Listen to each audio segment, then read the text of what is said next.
Okay, so today we're back working on my Junkyard 5.3 motor. As a quick update, we last left off, I installed a new camshaft in this motor, and I removed the old one, which revealed these horrible warm wear marks on these cam lobes. So today we're going to rip this engine further apart and find out the problem with those lifters.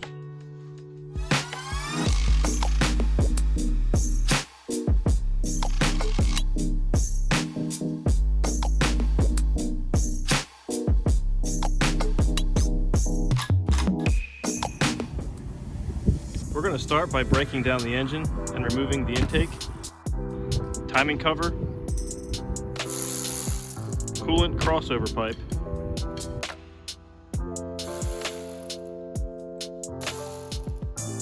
both valve covers and rocker arm assemblies, and lastly the push rods. Okay, we got everything out of the way. Now we can start breaking these head bolts loose. It is important to start by slowly loosening the head bolts in the proper sequence.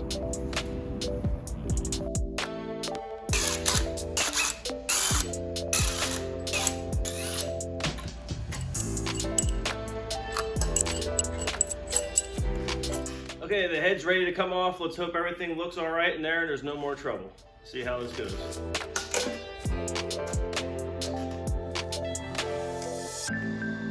So this is the right bank. I'm not seeing any trouble in there. I don't see any cross hatching, unfortunately. Carbon buildup's not terrible. That's just what fell in there, but I don't see any major scoring on the cylinder walls. Now we can pull off the other side and hope for the same. Okay, everything on the left side is looking good as well. Just like the other side, the head also resembles the other ones. I'm not seeing any other trouble other than we have to clean it up. So now let's get these nasty lifters out of here.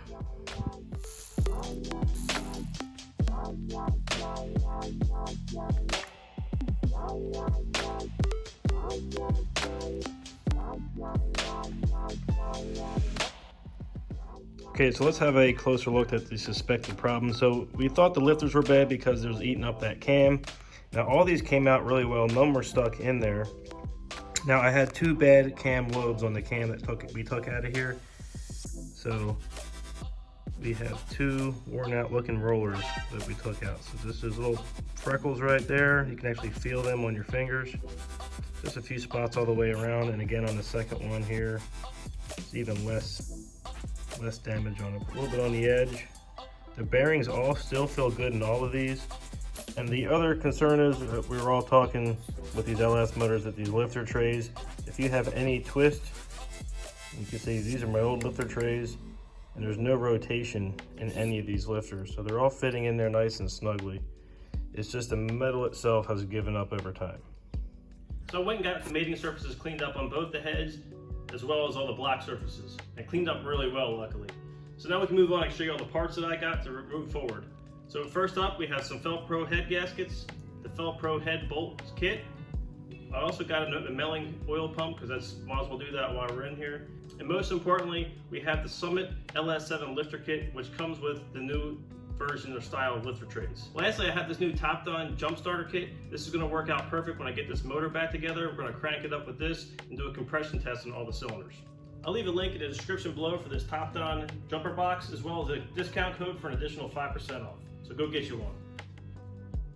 So let's take a closer look at this Summit lifter kit. So these lifters I picked up from Summit Racing. This is listed as Kit 2 on their website. That includes 16 LS7 lifters, which have upgraded oiling valves as well as bearing rollers on the end. So I'm going to take these out of this packaging and we'll compare it to the old rollers. Now we're just going to do a quick side-by-side comparison of the old lifters versus the new. Now, first thing you'll notice is this has fully encapsulated on the end, as where you can see these edges are cut off. This is full all the way around. Additionally, the oiler right here has different porting. You can see it's much more open than the original one, so it should give better oiling as well. Okay, now that the engine is completely torn apart, it is time for reassembly. Now to do this the right way, I consult with Emanualonline. Emanualonline offers over 2,500 different manuals for different vehicles, including boats, automobiles, and my favorite is motorcycles. So in today's case, we're going to be referencing this website for the 2004 Avalanche. Once you bring up your selected vehicle, we go over to a repair instructions, Now it gives you an entire list of every single repair job you could possibly do for this vehicle. In today's case, we're going to start with the cylinder head replacement left. And at this point, it gives you the tool instructions and every tool and part you will need to do this procedure. And going down, it gives you diagrams and all the technical data information you would need to get this back together correctly. So you can go online right now, go to Emanual.com, and you can even get an additional 20% off by entering discount code SCANTRON20 and get you a manual for whatever you're working on. Let's get this engine together. All right, now so digging right into this, the first step the manual requires you to do is to use a thread chaser on all the bolts. So a thread chaser is designed to go in all of these 10 head bolts. Now the weird thing is that these head bolts, the size is a M11 by 2, so it's a really coarse thread. Now they sell a thread chaser for these engines, but it's $79 for like a one-time use, and it's really not that necessary because you can go take out your old head bolts, which are now trash anyway. You can cut about 3 grooves into it with your angle grinder. And once you do that, you can run these things home. And what that does is remove all the dirt and oil from each of the thread areas from the head bolts. Unfortunately, Summit sent me these lifter trays with my kit that I got, and these are for the displacement on demand. You can see there's a difference in the holes between those two. So I had to go out and order actual GM ones, and that added an extra 2 weeks to this process, unfortunately.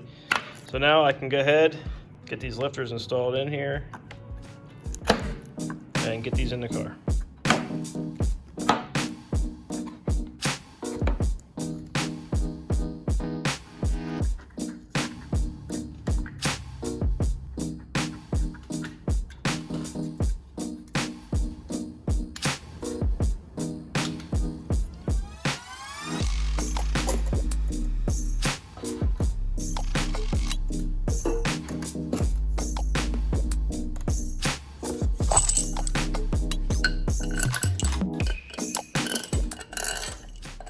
At this point, we need to follow this specific torque pattern in 3 different passes. Starting off, we will tighten the M11 bolts to 22 foot-pounds. Now that we've gone through and done our first pass, we now have to come back and put an angle on all these bolts. So at this point, I don't have an angle finder, and I'm going to nut mark the very top of this bolt, actually all the bolts, and we're going to turn this 90 degrees until that red mark I just made is 90 degrees and facing towards the rear or the transmission of the engine.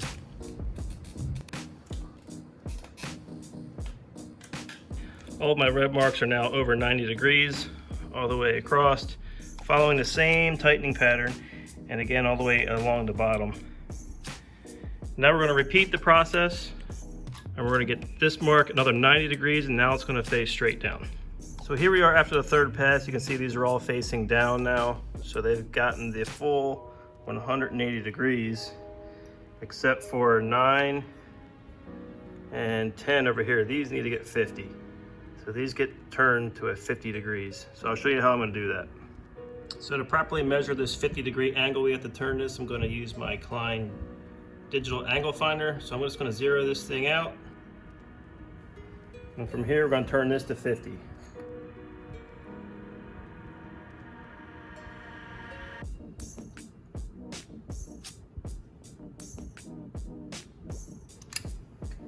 Now we're going to repeat the process on bolt number 10. So here's a final look at how that came out. So that's facing straight down, and that's facing off just at an angle. That indicates we got 50 degrees on it. Now we can finish up by torquing these top sets of bolts to 22 foot-pounds. And here we are, all back together. I gotta say, I was really happy with the way these old lifters look, considering. Very happy while I'm at it to get the lifters replaced with these new ones. So moving on, I think next up we'll have a compression test to see how all the cylinders are looking, as well as get that oil pump primed. As always, thank you for watching. Please hit that subscribe button and join me next time when I put that motor back in the MR2. See you then.